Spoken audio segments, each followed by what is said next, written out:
Thank you. Good evening, everyone. I'd like to welcome members, officers, and members of the public watching at home to this Finance, Audit and Risk Committee. This committee plays an important role in the overall governance of the Council.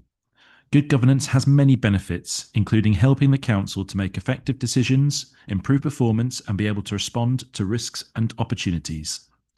Can I invite the committee member and scrutiny officer to explain how proceedings will work?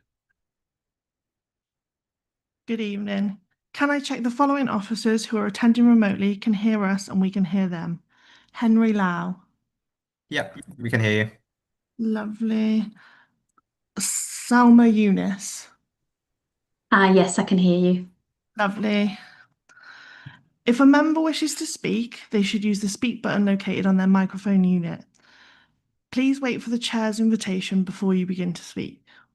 When requested to vote, voting is via the yes, no, abstain buttons on your microphone unit. Details of how members' vote is will be shown on the screens around the room, and a result will be visible for the YouTube live stream. In the event of a tie, the chair will have the casting vote. Are there any questions before the meeting begins? No, I'll hand back to the chair then. Thank you. First up is apologies for absence. So I've received apologies from Councillor Ruth Brown, Councillor Stuart Willoughby, and Councillor Stephen Patmore. Having given due notice, Councillor Matt Barnes has substituted for Councillor Brown. Are there any further apologies? Oh, Councillor Barnes. Thank you. Add Councillor Griffiths to the apologies there. Item 2, some minutes. I'd like to propose that we take as read and approve as a true record the minutes of the meeting held on the 10th of September 2025 with following amendments to minute 25. That the audio recording time to be included as 2 hours, 7 minutes, 56 seconds. And the text to read, the chair led a discussion regarding possible agenda items for future meetings and advised members that items could be suggested in between meetings. Can I please have a seconder for the amended minutes?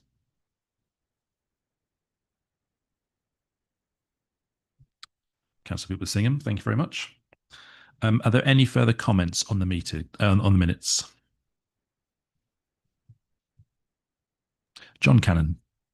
Thanks, Chair. Just on minute 19, it's on page. Well, minute 19.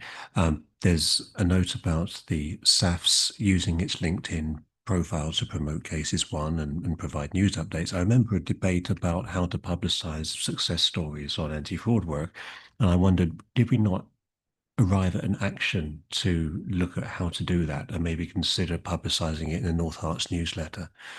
And it comes back to something that we discussed after the BDO review of the committee on keeping an actions table. This might have been an action, the first action for a new table, if we wanted to go down that route.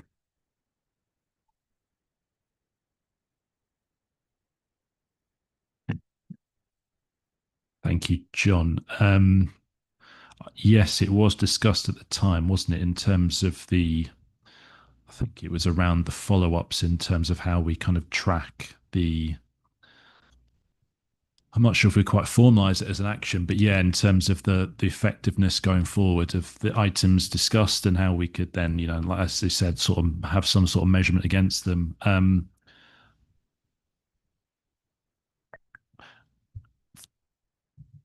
I think that's one we'll need to take away afterwards in terms of that table of actions. But yes, I think possibly one to discuss afterwards and potentially to include in the papers for the next meeting if we get that agreed. Thank you very much for that, John. But yeah, thanks for a reminder on that because I think that is something we probably should include. Are there any further comments on the minutes?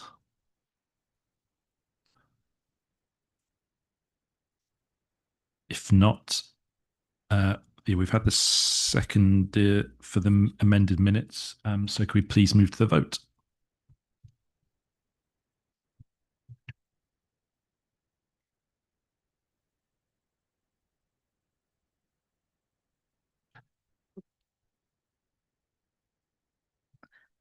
That motion's carried, Chair.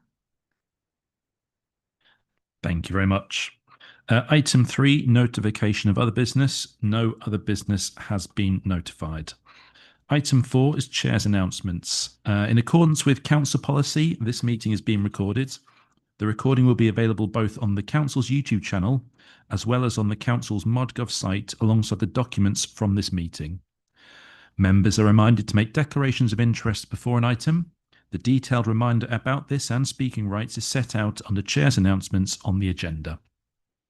For the purpose of clarification, 4.8.23a of the Constitution does not apply to this meeting. Therefore, a member may leave the room during the debate and consideration of that item and be able to vote. However, please be mindful of the business on the agenda and, wherever possible, leave at an appropriate point in the proceedings. Item 5, public participation. We have no public participation this evening. Move on to item number 6, External Audit Plan and Strategy 2024-25. Henry Lau to present. I'll just introduce them if that's okay, Chair. Hi, good evening, everyone. So we've got 2 papers on the agenda today. So we've got our audit plan and strategy, and then we've also got our auditor's annual report. Now, because of timing, you're seeing this audit plan now because it now includes the value for money risk assessment, whereas the earlier version that you saw in June just included the risks around financial statements. And I'll just hand over shortly to Henry for him to just kind of pick out the key points from that document, and then I'll present the auditor's annual report. Okay, Henry? Great. Thanks so much, Salma. So this is our final audit plan and strategy. So this builds on our indicative plan, which we presented at the June audit committee. So following our completion of a plan, I just want to put, given that there are limited changes to the version originally presented, I just want to pick out the key points within this paper. So the first place I want to draw committee members' attention to is page 18 around our materiality. So initially our materiality were based on the forecast and budgeted figures of the council. So given that we've now received the draft unaudited financial statements, we have revisited these benchmarks. And given that the forecasting was a pretty accurate representation of the year-end performance, we have not revised our materialities on this page. The next area I want to pull out was on page 20, so the significant high assessed and other audit risks. So these, we identified 4 significant risks, so around the valuation of land and buildings, the valuation of investment properties, the valuation of post-retirement benefit obligations, and the mandatory significant risk around management override of controls. And given that there was a mid-year general ledger migration at the council, we've also identified another audit risk around the general ledger migration. And then on the following individual pages, we've also just slightly refined the narratives of the other audit risks just to make reference to the specific assumptions which we deem significant in terms of the other audit risk, in terms of significant audit risks. For example, for the valuation of land and buildings, we identified that the main assumption that could have a major impact on the valuation itself would be the BCIS indices, location factor for the depreciated replacement cost valuations, and also for the EUV valuations, the rental income and yield assumptions. And then on page 26 of the report pack, so there's the professional standards requires to make a rebuttable presumption on the fraud risk from revenue recognition and expenditure recognition. On this page, we have detailed the reasons why we have rebutted our significant risk in relation to both these rebuttable presumptions. And the main reason is just because of due to the simplistic nature of the income and the limited opportunity to manipulate the income in a fraudulent manner. And then on page 29 onwards, this is our value for money risk assessment.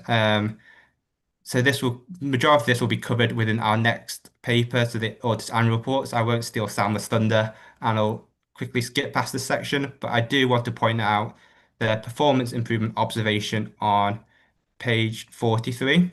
So during our value for money of work, we identified that there was an issue with the arrangement with the high needs accommodation provider in Hitchin. But with discussion with Matt, Ian, and the rest of the management team, we are aware that there's a report being planned being taken to Cabinet this month.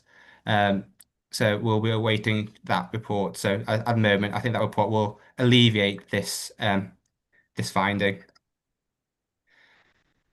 And the final area I just want to pull Audit Committee's attention to is the audit timeline on page 46. So we're now halfway through our year-end field work.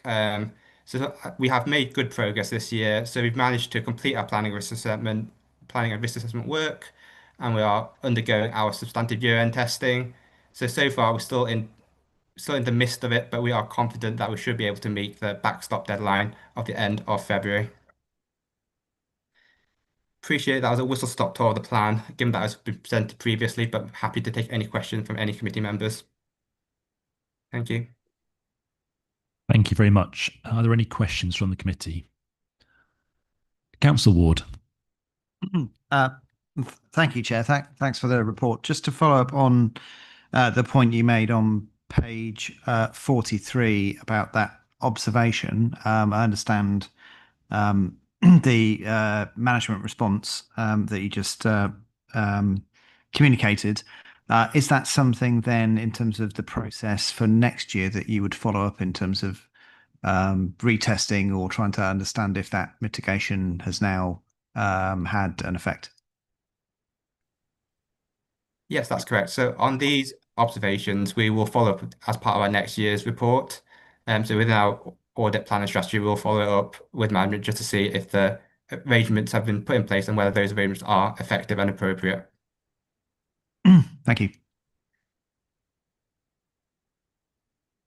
Any further questions?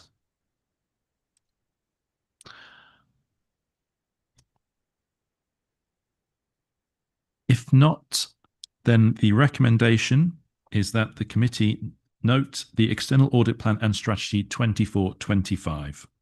Can I please have a proposer? Councillor Peoples-Singham, thank you. And a seconder. Councillor Barnes, thank you very much. Is there any further debate?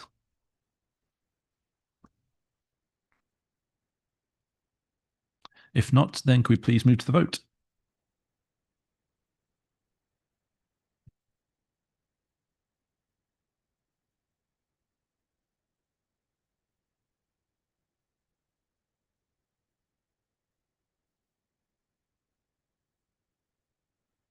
That motion's carried.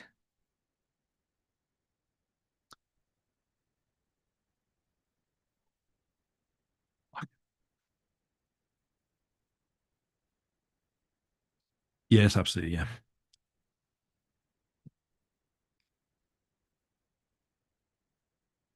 Okay, we'll keep an eye out for your button, Councillor Barnes. So if nothing comes up, just shout again and we'll make sure it gets checked. Thank you. So move on to item 7 now, external audit, auditor's annual report 2024-25. And I believe we are handing over to Salma Yunus for this report. Thank you, Chair. So yes, this is a report that we have to issue to you as an audit entity as part of the audit code. And this year, the public sector audit appointments who we're appointed by to be your auditors, they set a deadline of issuing this report by 30th of November. Now, because our audit is still progressing, you'll notice that this report is draft and there's kind of limited commentary on the actual financial statement side of the audit because that work is ongoing. But we do have an obligation under our contract to issue this report to you by the 30th of November. Hence, you're seeing it on the agenda today. So the main area I want to cover as part of this is our commentary on the value for money elements. So if you just go to page 7 and page 63 of the pack, and page 7 of the auditor's annual report, this summarises our work in relation to value for money. So there's 3 domains that we look across, and hopefully for those of you who've seen this before, you'll be familiar with the framework in terms of the 3 domains. That hasn't changed in terms of the approach. And then for each one, we do a risk assessment and we determine if there's a risk of significant weakness. And then if we do identify a risk of significant weakness, we then perform further work to identify, well, actually, has that risk culminated in a significant weakness or not.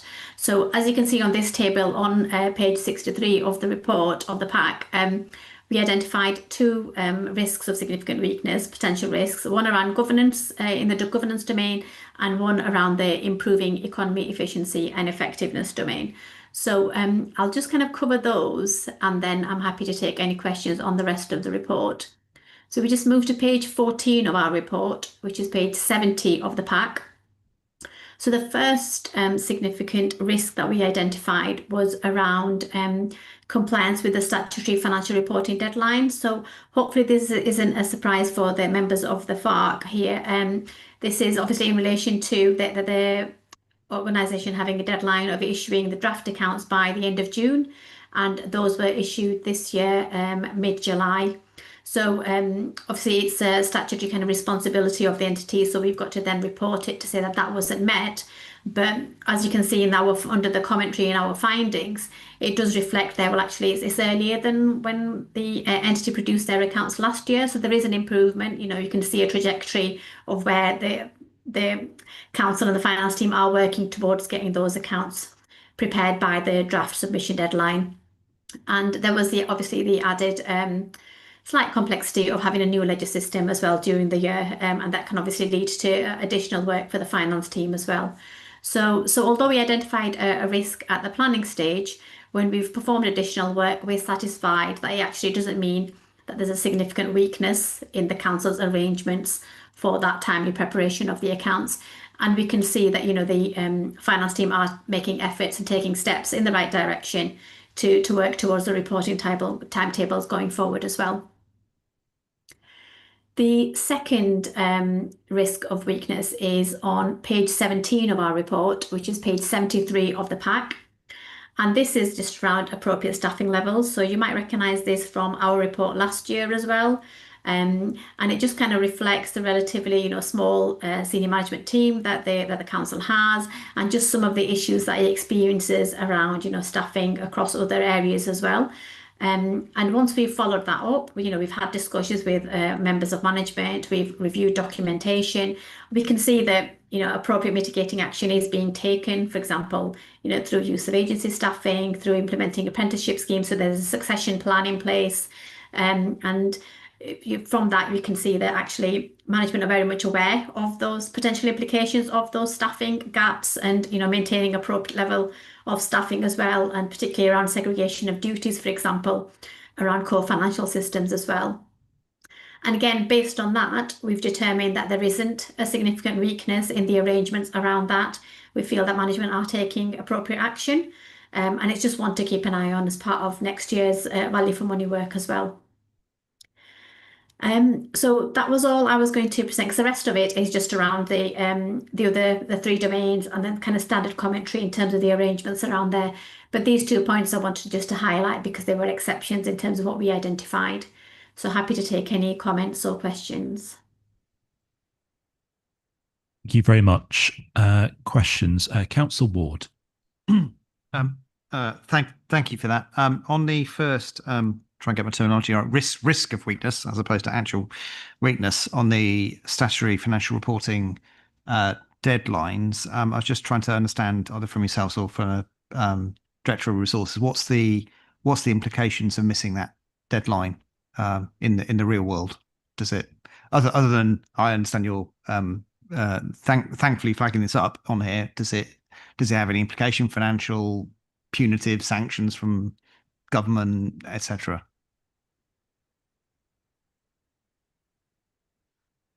No, it doesn't. No, obviously it's not great to mix the deadline, but there's no actual penalties coming out of it.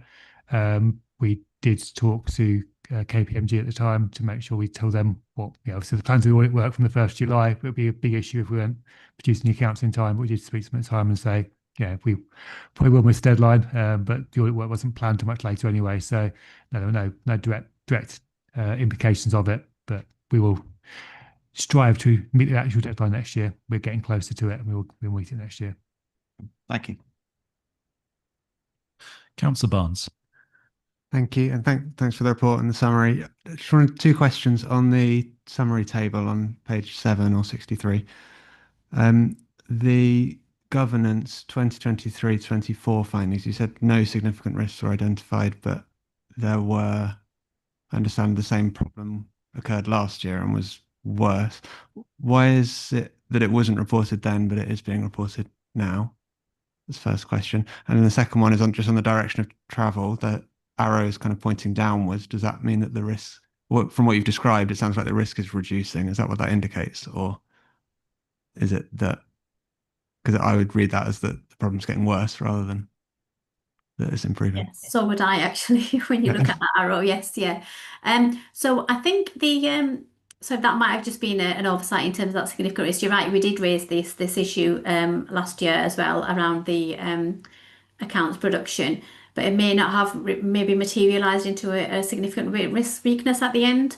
And I think the arrow is just maybe just kind of signifying that. So I think it's saying there's potential risk of it furthering, in terms of getting worse. And that's probably just around the actual, the nature of it in terms of I suppose there's a whole kind of backlog. At the moment, there's quite a lot of work being done in the sector in terms of building back assurance and trying to address this historic kind of backlog and audit work as well. So you recall that last year's audit report was disclaimed. And so that has implications for this year's audit as well. And as part of the wider plan, there's a plan to kind of align it all back to a reporting potentially in over a couple of years back to 30th of September. So it's just around making sure that the authority has got appropriate kind of arrangements in place to kind of make sure that it is able to publish its accounts. In answer to that with the other question, the earlier question that was answered in terms of what are the implications. There's no financial kind of penalties as such, but it's just the fact that you've missed that reporting deadline, and once you miss one reporting deadline, then it's quite tricky then to get into that kind of cycle of then missing another deadline and then not being able to then support the audit for that financial year as well, which is where historically some of the backlog issues have arisen from. So I think that's what that is reflecting, just to say that it's an area of focus going forward because the deadlines are also tightening. So this year we've got a reporting deadline of February 26, but for the following year it'll be January 27, and then it's slowly moving back to a September reporting deadline. So it just makes that reporting timetable tighter. One more, if that's okay. Thank you. And just one more on the improving economy, efficiency, effectiveness. Obviously, calling out the risk of staff shortages.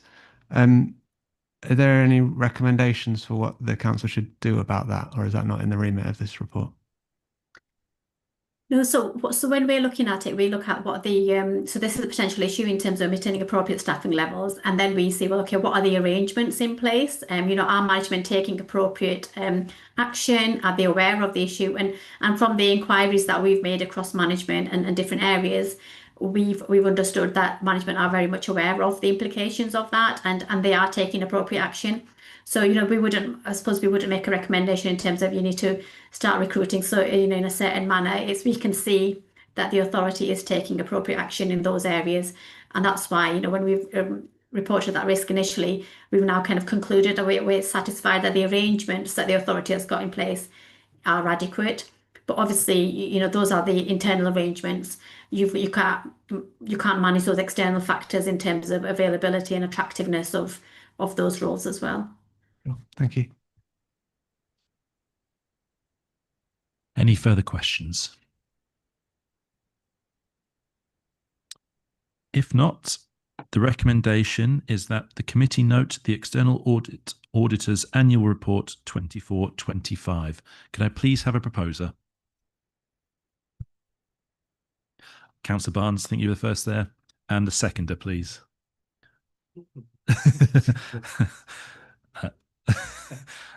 Councillor People Singh, I'm sorry, was your light still on there? Thank you. Is there any debate on the report?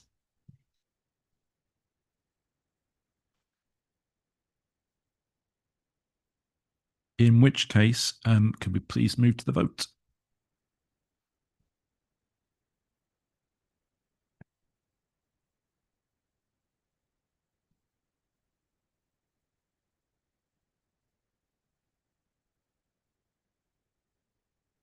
That motion's carried. Thank you.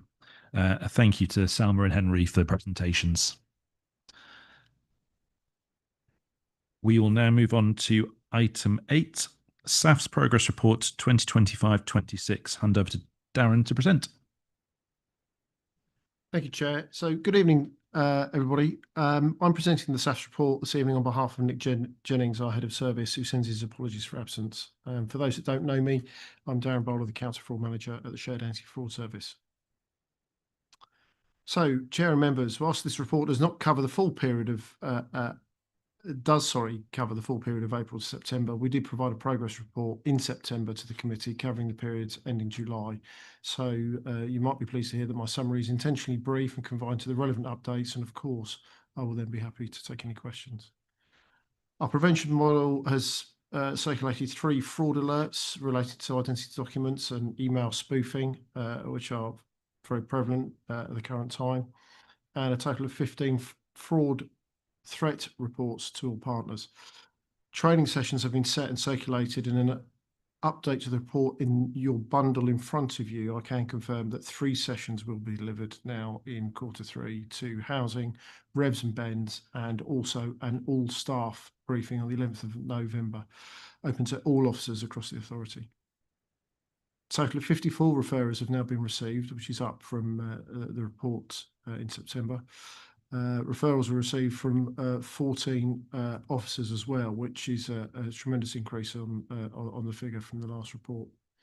26 cases are live for investigation and 7 are at referral stage, and the estimated loss of these combined cases is £759,000. 4 of the 5 cases closed this year in this period have identified losses of £5,000, which is for recovery. There's been 16 low-level reviews of council tax discount / benefit cases, and that's identified savings of £3,000. In September, I mentioned 2 high-profile cases, and just in case anyone missed the media coverage locally, the links are at the bottom of page 77. There is still one small amount of work outstanding on one of these cases, and so I'm hoping to bring you some very good news next time I attend. A total of 5 social properties have been recovered from providers in the council's area and allocated to persons from the council's waiting list. Whilst the value to the sector that's calculated in the paper is quite high financially, the positive impact on those family units is substantial and probably outweighs that value that's on the report. There is also some more good news from the National Fraud Initiative data matching exercise, which is slowly coming to a close. 13 potential fraud errors have been identified with savings of £52,000 reported so far. And from the very latest matches from the Hertfordshire Fraud Hub, which was suspended whilst NFI was taking place, the early indication from that restart, which only commenced last month, shows 166 matches have been processed, 6 frauds have been identified, and there's a further £26,000 in savings and revenue in those 6 frauds that have been identified.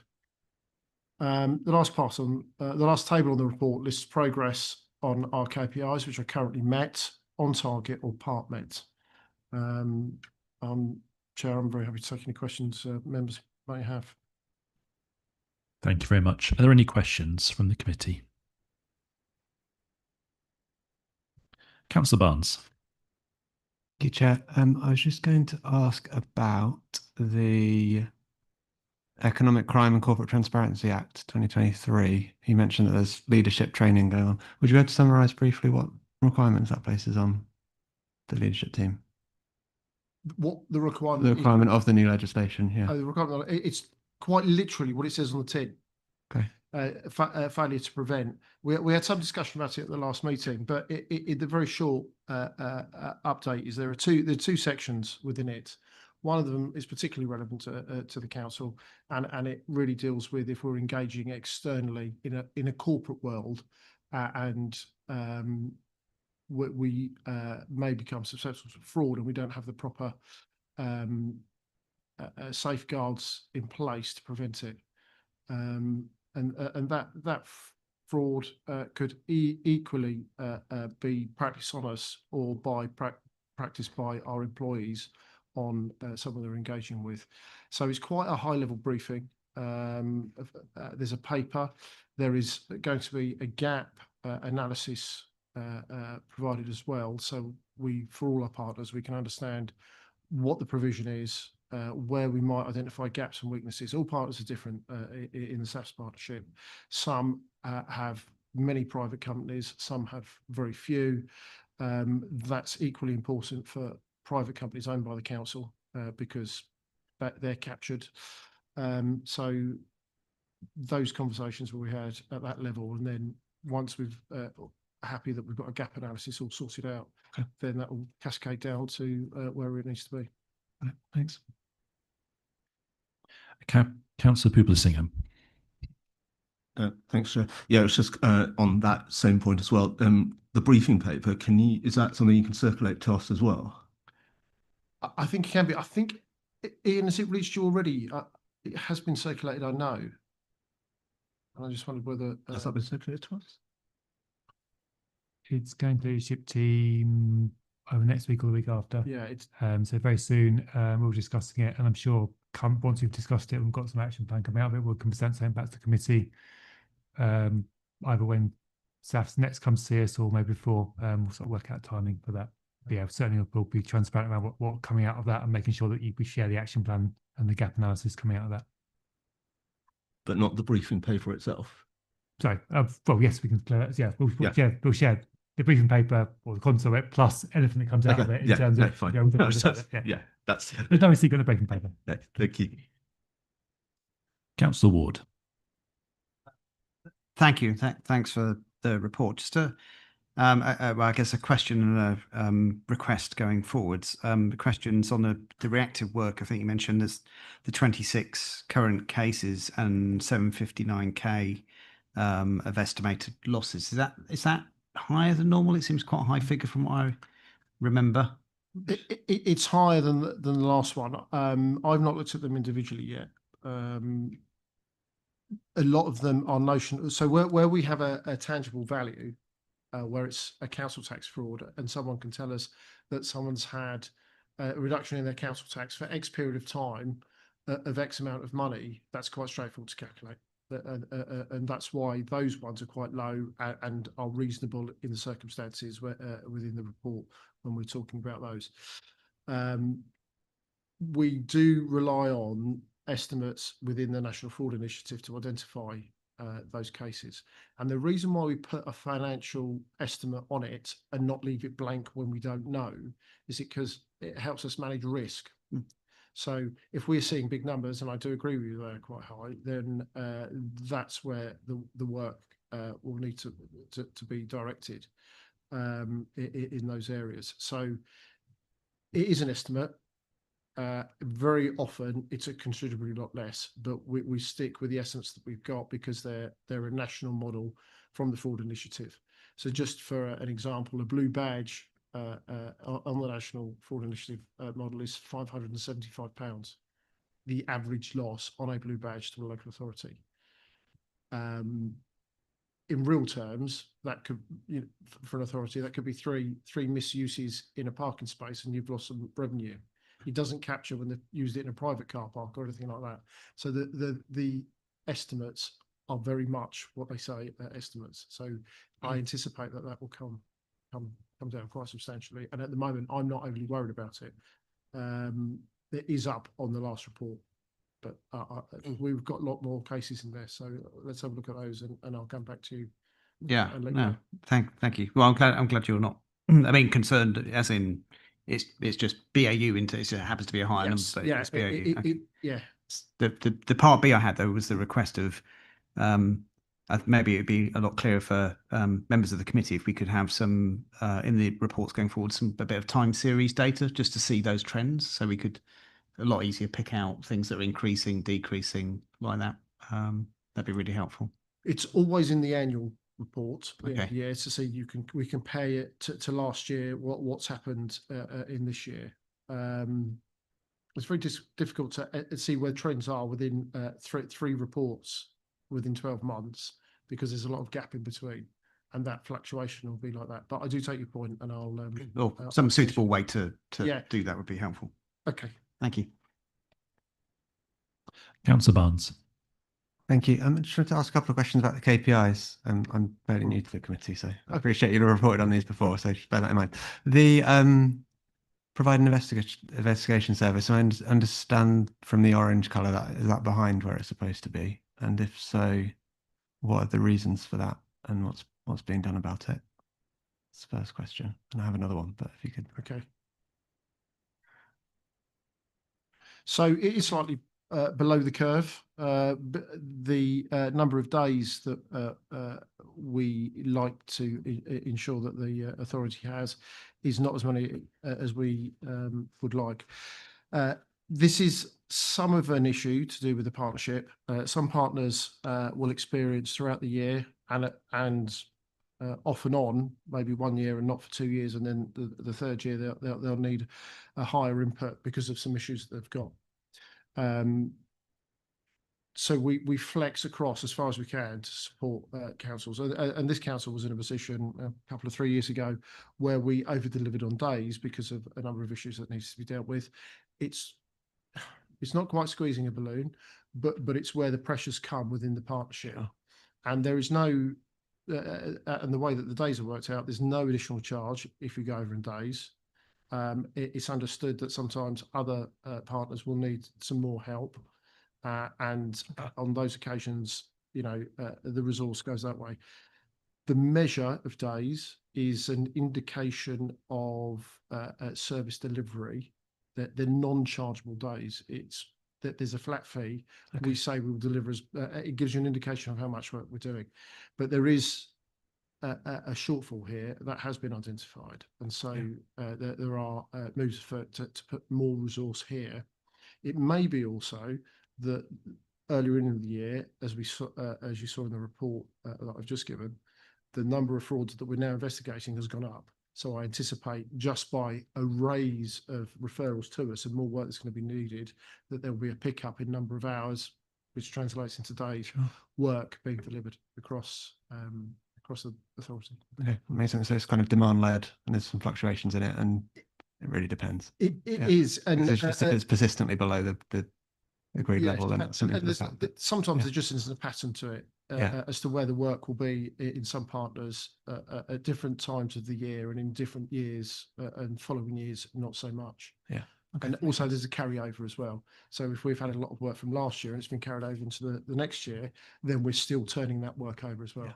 Okay, makes sense. Cool. Thank you. And then my other question on the KPIs was around the first one, return on investment from SAF's partnership.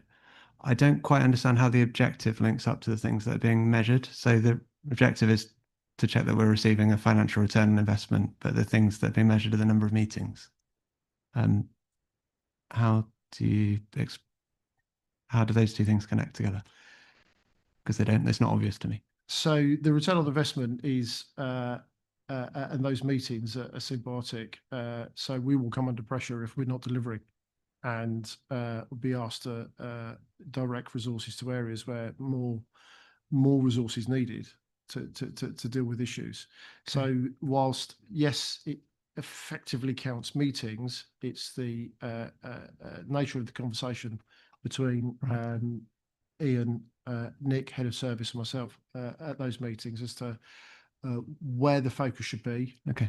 Because we might see a lot of issues around council tax, but there might be a high profile area to deal with business rates. Okay. So it's making sure that what the council wants is being done and it's being delivered at a level that's acceptable. Okay, that makes sense. So the meetings are sort of the vehicle for prioritising them and directing the resources. That makes sense. The point at which we both meet and work out what's to be done. Is there any assurance that, from a council's point of view, that is what is being achieved from those meetings? Do any surveys or? I'm fairly certain there's quite a robust response from all of our 151s if we weren't delivering. And there is also oversight. So all of our chief financial officers in the partnership, of which there are 8 councils, all sit on a board. of which there is. I don't sit on that board, fortunately, because there is heavy scrutiny from the from all of the partners. I can imagine. And there are independent members on that board as well. Just so it's very much like this setup, but it's not for the public. So the scrutiny is quite tough. Okay. Thank you. I think I'll just hand over to Ian quickly because I believe he wishes to input as well on this. I'm just going to say I can confirm it's happening. I go to the meetings sort of directly with the team, the SAFS team, sort of within the council, and we also I'm also on the board. So yeah, those meetings are happening, and I agree that they do what has been described by Darren. Councillor Pupler-Singham. Thanks, Chair. This just sort of picks up on John's point earlier on about publicity. It says on page 76 that you've got a campaign to inform the public, publicity campaign to inform the public. Was that training on that, or was that is a publicity campaign that's ready? And then it says for 25-26. So is that online now, or do you have a date for when it is coming online? And what form is that campaign, if it is a campaign taking? I could ask. So did you say page 76? Yeah.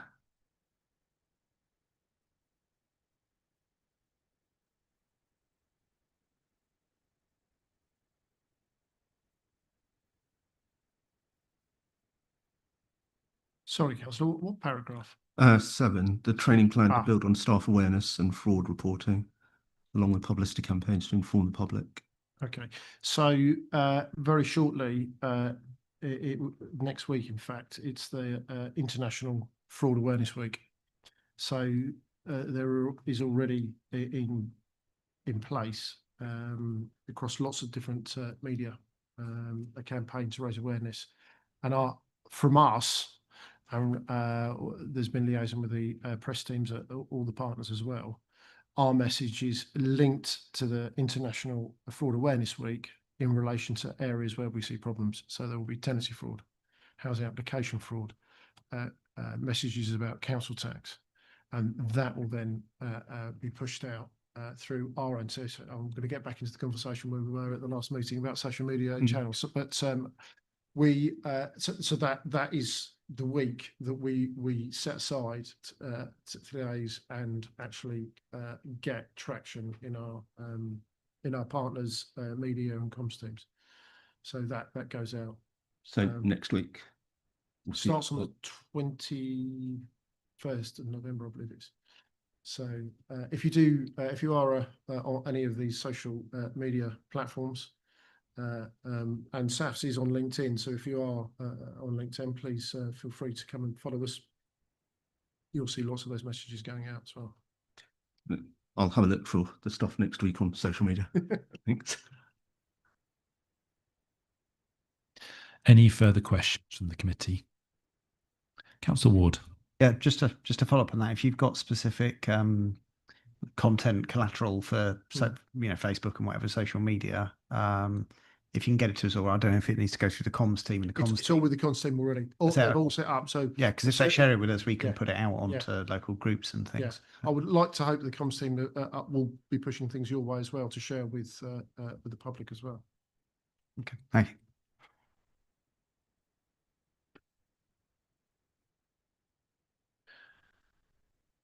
Can't see any other questions from the committee at the moment. So the recommendation is that the committee note the progress by officers and the shared anti-fraud service to deliver the anti-fraud plan for the council. Could I please have a proposer? Councillor Pupler-Singham, thank you. And a seconder, Councillor Ward. Thank you very much. Is there any debate?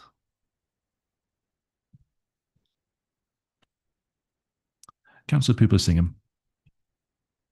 Thanks, Chair. Yeah, just to reiterate and recognise the work that the shared anti-fraud service is continuing to do, and the numbers that Councillor Ward highlighted earlier, large as they are.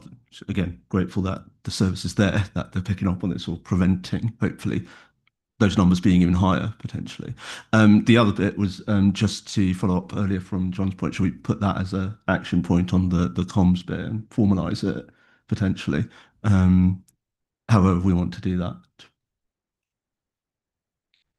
So just to check, that's in relation to, I suppose, sharing that comms through the internal team and making sure it's available. Yeah, that, and what was ours? And also any other future, well, that's for next week. That's great. But also any future efforts that the service is successful in, we should be able to have a plan in place or follow up or see what they have in place to actually get that out there and disseminated. Yep, absolutely. I think we'll after the meeting, take that away in terms of developing actions out of the discussions we have here, then having a means of tracking them as we go forward, having that as a reference point within the meeting. Definitely make sure. So I think that's 2 to go on there now. Well, 1 topic, but probably 2 separate actions in the next the next period anyway. So yes, happy to take that one away. Any further debate?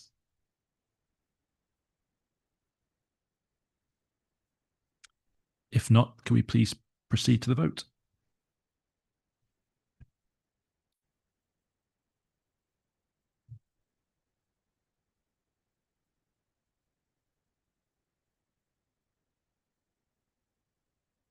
That motion's carried. Thank you very much. Thank you, Darren.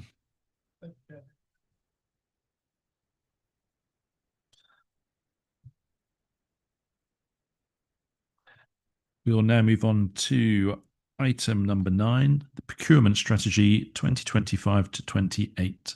I'll hand over to Ian Cooper to present. Thank you, Chair. This report is going to Cabinet to agree a procurement strategy. The procurement strategy that we currently have is been around for quite a while, so I think it's time for a refresh. We adopted our new set of procurement rules when the Procurement Act changes, so this kind of leads on from that. In relation to that, the strategy is attached at Appendix A, as set out in paragraph 8.1. It's got 4 key aims to delivering value for money, maximising public benefit, transparency in our communications, and acting with integrity. So the actions coming out of the strategy kind of follow those themes. Some of the particular bits we've been looking at as part of this are trying to improve our engagement with small and medium-sized enterprises and also the voluntary community and social enterprises in that sector. We know it's kind of a gap whereby we've struggled to engage those. In some ways, great in terms of small and medium-sized enterprises, but in some ways not so good. So some actions there in relation to that. We therefore, in Annex A, have looked at our Go Local policy as well, which tends to be small and medium-sized enterprises, but also looking at kind of the fact that those businesses located in the North Herts area, if we do business with them, it's that money flowing back into North Herts as well. So it's kind of having that extra good impact from coming out of that.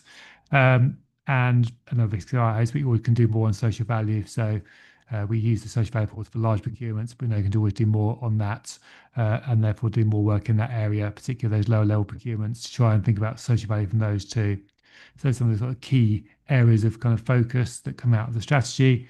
But looking for kind of any comment from this committee on any of the risk or governance issues in relation to that strategy to feed into Cabinet before they make a decision on it next week. Thank you, Ian. Any questions or comments from the committee? Councillor Barnes. Thank you.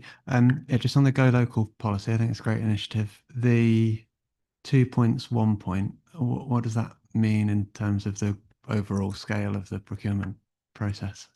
Is it a major consideration, or it doesn't sound like it? It's always a difficult balance in procurement. So 2 points out of 100 points, essentially. So okay. That's what we're looking at, is like 2% of the marks in relation to that.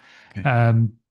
It's really tough to get the balance right on these because we can have a myriad of factors that all count for sort of the number of points of the procurement, and by the end of it, you've got no actual weight added to either the quality side of it or the actual price side of it. So it's a balance. We thought that was kind of a fair value to end up on. We wanted to get some benefit in there, but not overemphasize it, because particularly on some procurements, actually it'd be very difficult to go local, but we wanted to have some real reward for it, as well as just what's previously in the current approach to go local is kind of, you should do this. There's no kind of actual reward for doing it. So it's kind of moving in that direction towards the kind of being with some reward for supplier if they're local. Yeah. Okay, that makes sense. And then just in terms of the relative weightings of those things, I'm slightly concerned that the strong North Hearts presence one, I mean, basically any large national company could probably qualify for that. And that might not achieve the goals of what the policy is trying to do if the aim is to, support smaller local enterprises, which is what you said in the description. So I understand like that they're big employers in the area as well, and we want to support that. But I just wonder whether maybe it should be 3-1, or I'm not sure. Just a concern. Yeah, I mean, Go Local's linked to sort of the SME point, but it's also separate. So Okay. we want to encourage SMEs to bid for our contracts. So that's one side of it. We want to do work to promote what we do with SMEs. Clearly, an SME could be just over the border in Central Beds, or somewhere else in Hertfordshire. So yeah, there's that bit to it too as well.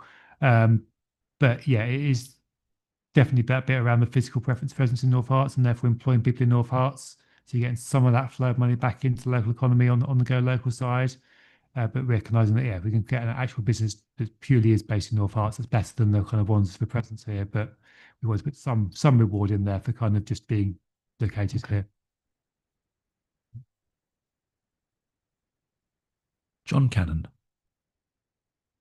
Thanks, Chair. Two things, and I'll follow the previous question if I can. On the Go Local policy, in pursuing the support for local businesses, paragraph 4, what do officers need to do? The third bullet point is that they'll ask all suppliers if they are a local business. Can you just give us some reassurance that whatever response you get will have some rigor and validation over that before everybody says, oh, yes? Yeah, so we'll link back to that bit in section 2 around those particular questions. It will ask those questions, are you based solely in North Hearts, or do you have a strong physical presence? Clearly, if we believe them to be not being truthful with us, we'll adjust the scores accordingly and go back to them and say, you can't just say it just because you want to get some more points. So yes, we will just foundation on that as part of the actual assessment process. Thank you. And the other question on my mind was that there's a bit of a crossover between the strategy and the procurement rules, the procurement policy that officers will follow. It's hard to delineate between the two sometimes. I just wonder, should this strategy be referencing a commitment to sustaining that sort of procurement rules base so that officers have a framework to follow in implementing this, so that the strategy can be delivered? So we've kind of got 3 sets of documents. We've got the procurement rules, which sit kind of, they're non-negotiable, must follow those.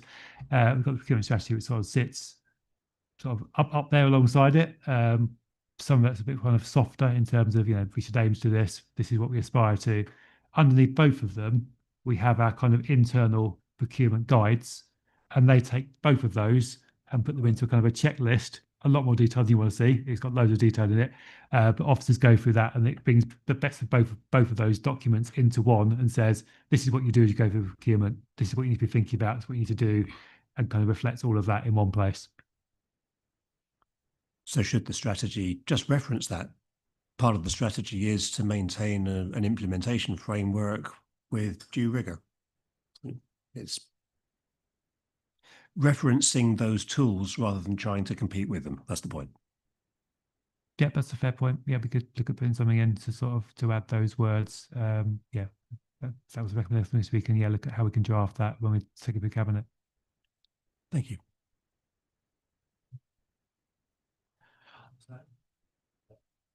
Taking an action. Well, I'm proposing that you would have a recommendation come out of this committee to cabinet, and if cabinet adopt that recommendation, which the exec member is nodding, so let's hope they might take that on board. Then that is more of an action. It is a actual, it's an action for cabinet as well as yourselves. So it would go forward. Got it. So it wouldn't need to go on the action plan from here because it will go through cabinet.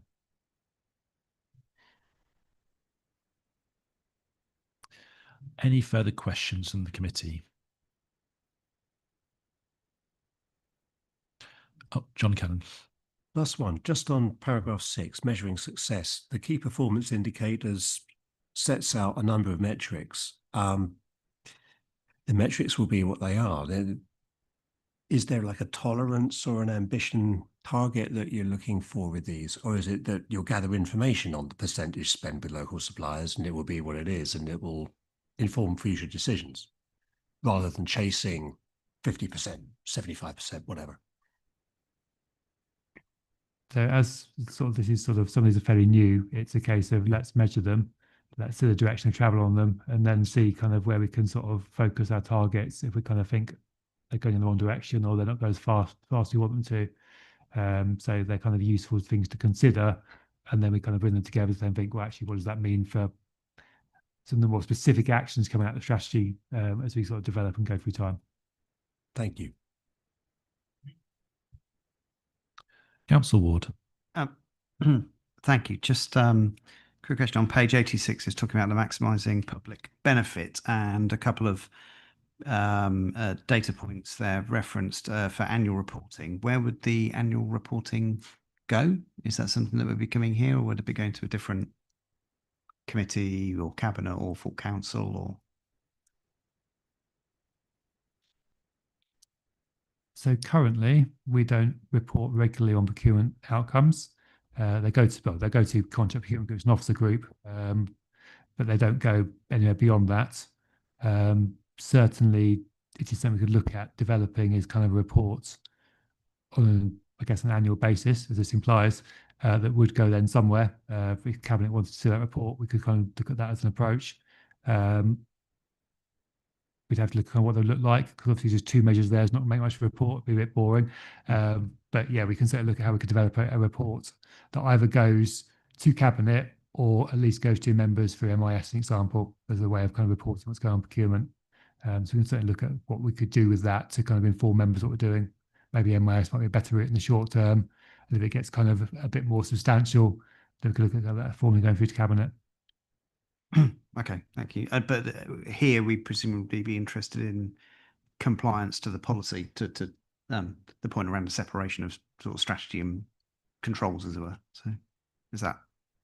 Yeah, I mean, fair? for this committee being in the governance side of it, I mean, scrutiny could look at it, I guess, as well. Scrutiny could look at the kind of the performance side of it as well, if they're so we could look at it ultimately kind of that feeding in some of the performance reporting we do through the council delivery plan. That could be another way of kind of reporting some of these measures. But as we're kind of developing them at the moment. We do have some certified measures, but not many. And carbon savings procurement is very early days. So yeah, I think when we as we go through those kind of measurings and sort of see where we go with those, then we can sort of think about reporting routes that kind of make sense and are nice and transparent. Okay, thank you.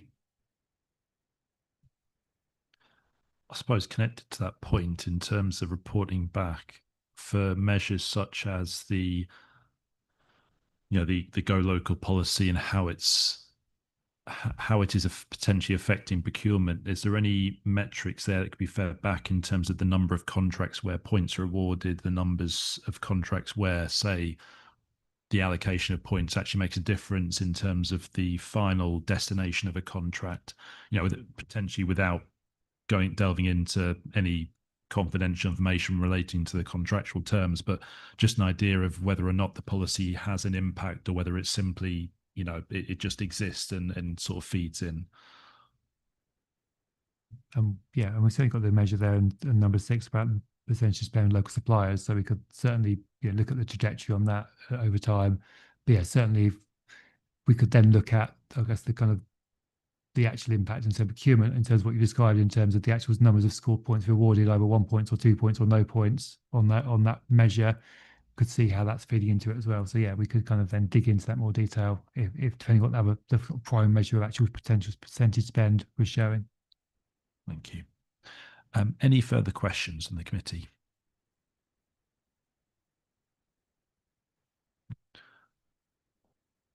If not, the recommendation is that the Finance, Audit and Risk Committee provide comments to Cabinet on the proposed procurement strategy as attached at Appendix A, with a focus on any risk and governance issues. Can I please have a proposer? The other recommendation before we do the proposal. The point that was raised will be part of the comments that go into the report to that will go to cabinet. So we shouldn't need to add anything else because it's for their consideration. Councillor Albert is nodding over there, so hopefully, yeah. And I'll have to go and present the item as well to cabinet, so I can ensure that it's raised as a sort of one of the key the key discussion points. So it's, yeah, they get no choice but to consider it. But no, it shouldn't need to then be part of a separate recommendation because it'll be included in the pack of information that goes in. Thank you, Councillor Poopler-Singham. And could I please have a seconder? Yes, sir. Councillor Wood, thank you very much. Is there any debate?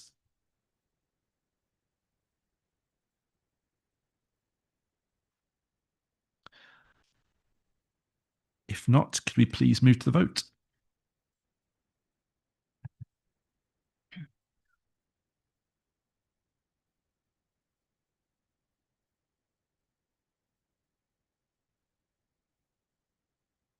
That motion's carried. Thank you. We'll move on to item 10, medium-term financial strategy 2026 to 2030. I'll hand over to Ian Cooper to present. Thank you, Chair. So this is the medium-term financial strategy, which will make its way from here through to Cabinet and onto Council. We'd usually be doing this slightly earlier in the year. The aim was to delay it slightly, so we'd have more information on our funding. Didn't quite work out like that. We're still in the dark as to what our funding will be for next year, although when we find out, it will be for next year and the 2 following years as well, which puts us in a much better position in terms of forecasting to the future.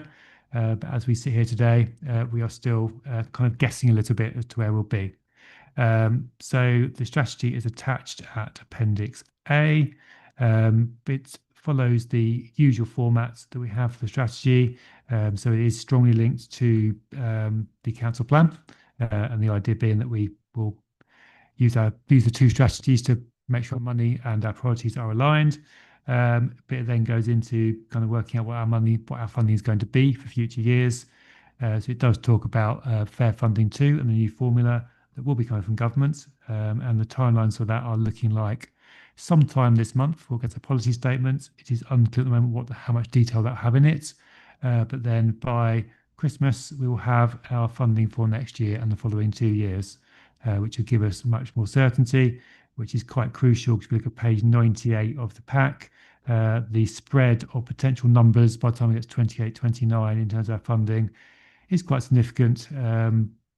This is not best and worst case, but this is 2 scenarios which are equally possible, and the spread there is 2.6 million.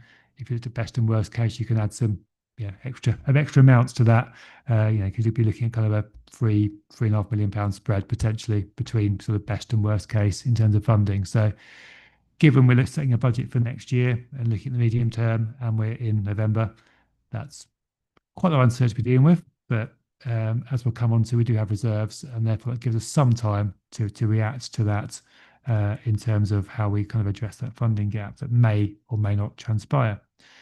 The rest of the report kind of builds on that. It goes through the various funding streams we've got and talks about where they might go in terms of the amounts for future years.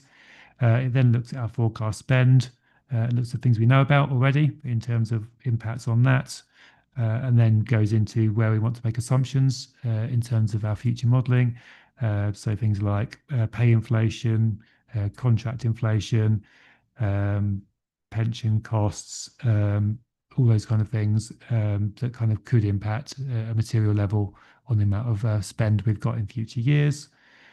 Page 104 looks at our current projects in the council delivery plan and where we are those, and tries to pick out any financial implications of those. And go through that. There's nothing at the moment to go into there, albeit there are some big issues to be resolved in terms of things like Churchgate and LGR as to potentially big costs there that we need to kind of think about in future, and equally also on achieving net zero emissions as well. As if we don't meet those targets, there are potential big costs in terms of offsetting that could come about from those.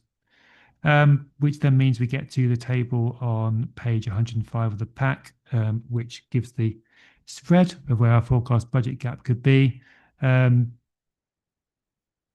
had a question about meeting around can we look at kind of what that means in terms of our general fund balances? Yes, we can, and I did provide for that as a kind of a response, and I can send that around to everyone in terms of that. But it does mean quite a big range of numbers because we're looking at anything from a £3 million gap by 2930 to 0.3 million, which has a huge impact on general fund balances over time. And you look at those gaps being cumulative over all those years. So, yes, I've done that work, and we'll send that round to members of the committee to have a look at. But it does just show a huge spread. Fundamentally, given the level of general fund reserves and some of the points in the report around business rate gains to be factored into that, and the amounts we've already factored into the budget to be met from the specific reserve we have from previous business rate gains, there are sufficient reserves in there to be able to do nothing for a number of years. But we've got to consider that if we do nothing, we use up our reserves and we'll be in such a very bad position by the end of it because we have a huge budget gap and no plan to achieve it. So the thrust of the strategy is that if we are left with a ongoing revenue budget gap, we need to start thinking about what we do about it now.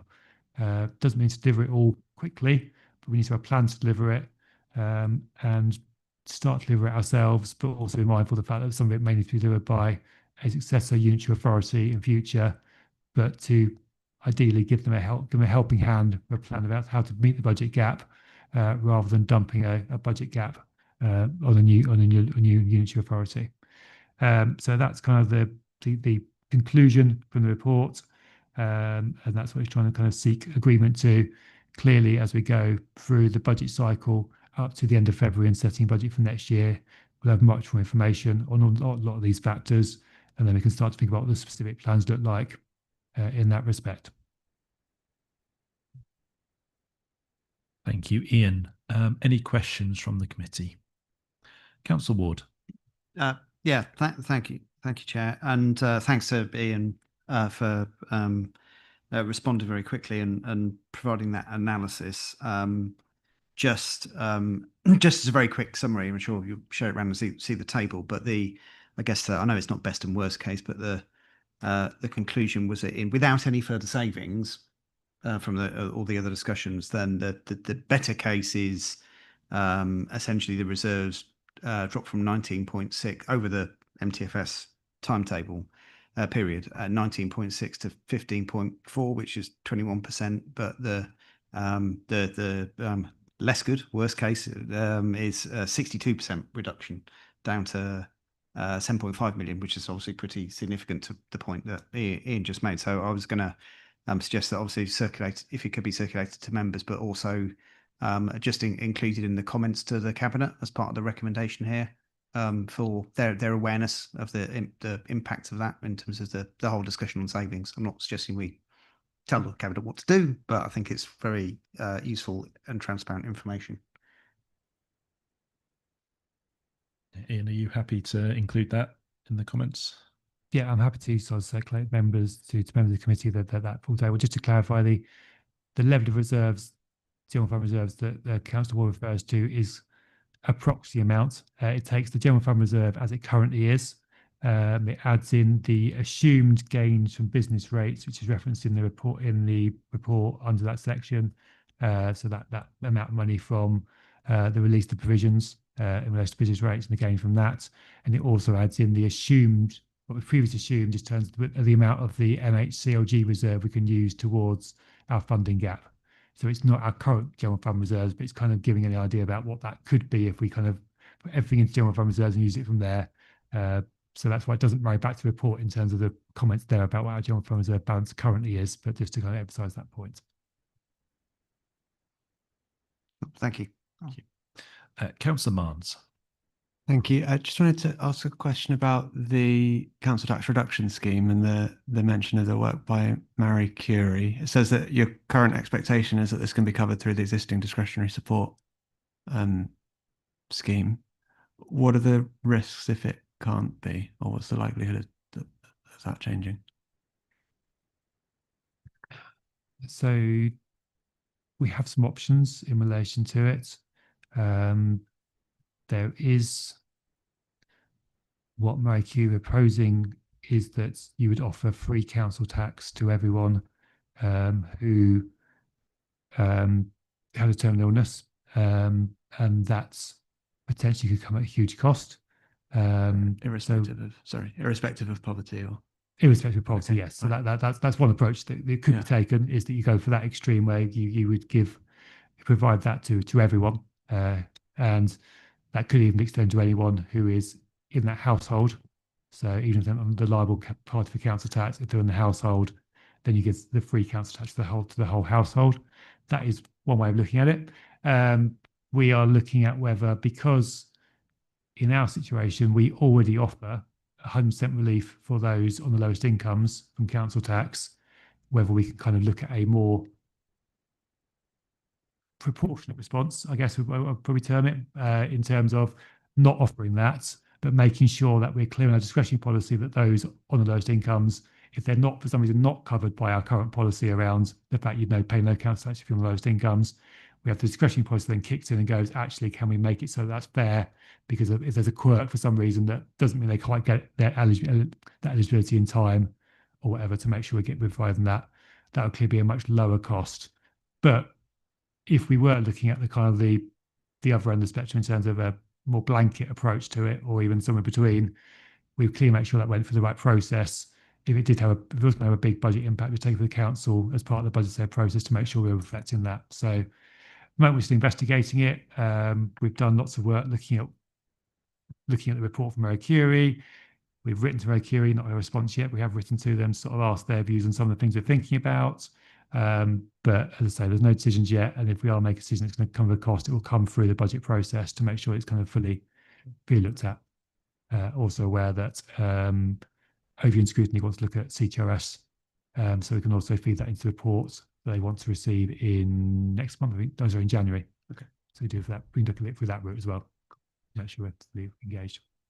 Just going to hand over now to Councillor Albert. I think you'd like to respond on this. Yeah, firstly, obviously, just to say thanks to officers for the work I've kind of tasked them with here, because obviously I think colleagues will have seen the report back in September about what Manchester Council were doing. I also had an email at the time from Councillor Prendergast around that same issue, and I was certainly keen that we did that exploratory work. But so clearly there is a range of issues here, and a range of expenses as well, because obviously whilst we have some gift here, clearly obviously also this could have an impact upon obviously colleagues in the county council and the police commissioner, because of the nature of the consultation process.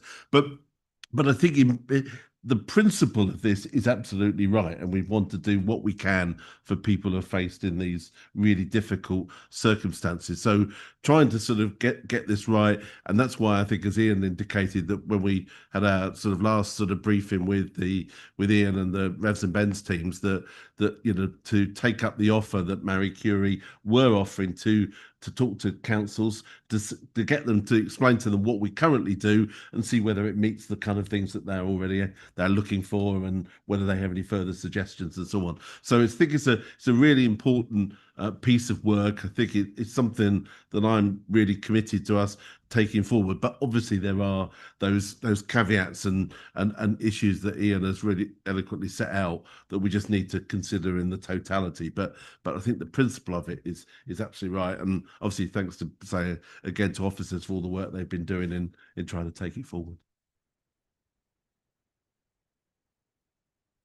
Councillor Barnes, are you That's fine, yeah. on that? Great, thank you very much. Any further questions at all? John Cannon. Thanks, Chair. Curious about the planning developments that are listed in Appendix A. We're not budgeting or preempting planning fees associated with that because the timing of it is uncertain. I just wondered, what's the sensitivity around council tax receipts that could be unlocked if those developments go ahead, and to what extent would that help plug some of the funding gap? I can see in Appendix A we're allowing about £500,000 a year increase in council tax as a working assumption. Is that an increase in the existing base, or does that preempt some new properties entering the council tax sphere? So yeah, it's a half percent increase we assume in terms of the council tax base to number of properties is what we assume. We have done for quite some time. So yes, where we get big increases, so big developments coming on stream, that will be clearly above that level because that generally has been covered by kind of smaller developments around the district over time. Where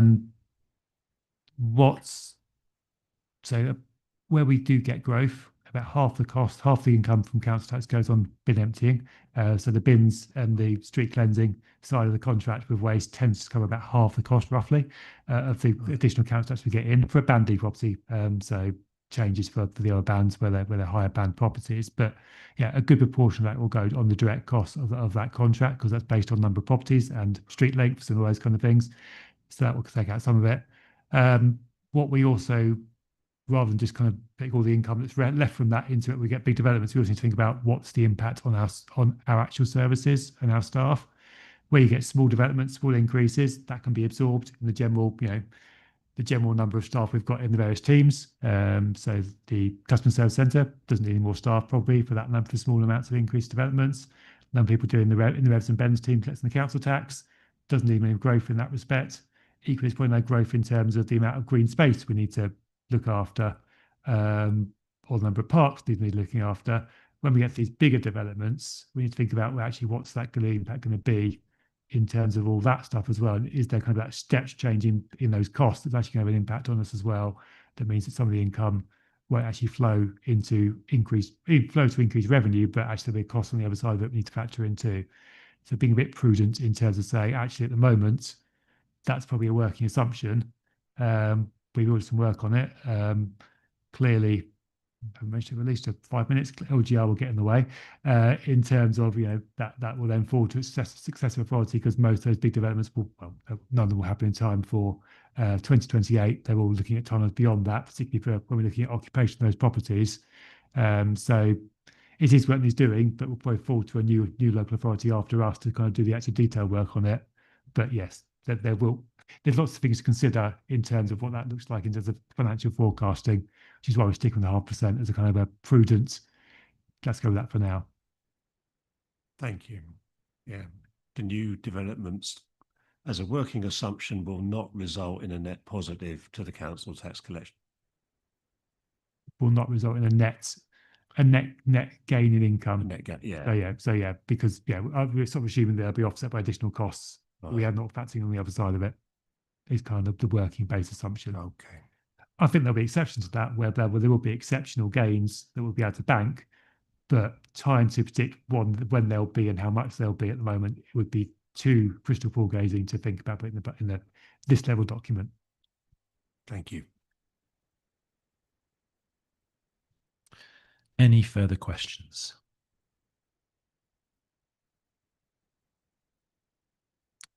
If not, the recommendation is that Finance, Audit and Risk Committee note and comment to Cabinet on the medium-term financial strategy as attached at Appendix A. Can I please have a proposer? Councillor Pupler-Singham, thank you. And seconder. Who wants the last one? Councillor Ward, thank you. Is there any debate? Councillor Barnes. Yeah, just a couple of quick notes, just on the CTRS, the terminal illness thing. I think if it's linked to alleviating poverty and the risk is managed in that way, I think that's sounds like a really sensible idea. I think if it's not, then the risks are obviously much higher of an open-ended scheme, and also the equity is kind of more challenging too, although that's probably not the remit of this committee. The other thing is just to echo Councillor Ward's comments earlier and making sure that Cabinet are kind of cognizant of the level of reserves, and in particular in the context of LGR, and the cost of that process and the potential outcomes as well. So, thanks. No, very happy to take that one away, and I'll make sure that in my remarks when pushing the item forward that's clearly highlighted as part of the discussion we've had tonight in terms of what the committee wished to highlight. So, yep, happy to do that. Any further debate at all on the item? John Cannon. Just a question, really. with the funding settlements and various being announced in December, how soon would the strategy be revised in the new year when those figures are known, please?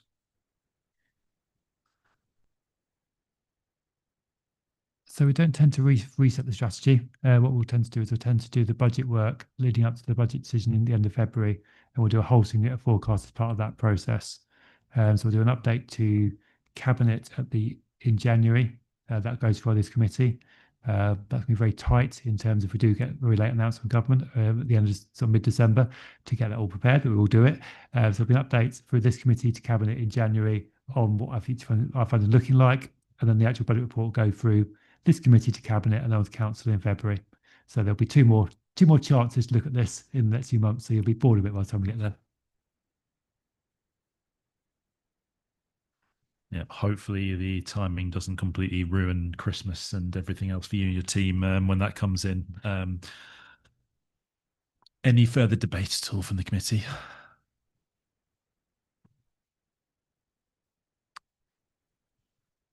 If not, then could we please move to the vote?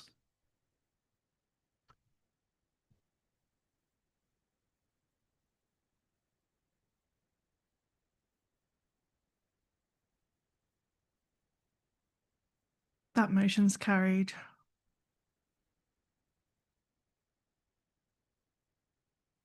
Thank you very much. Move on to item 11 now, possible agenda items for future meetings. Our usual final item, just if there is anything from the committee, any members wish to see coming up in future meetings, any items of interest or a particular concern that they feel could do with raising outside of the usual items we have. Again, it's feel free to get in contact in between meetings and we can look at getting things added in if you don't have anything to hand now.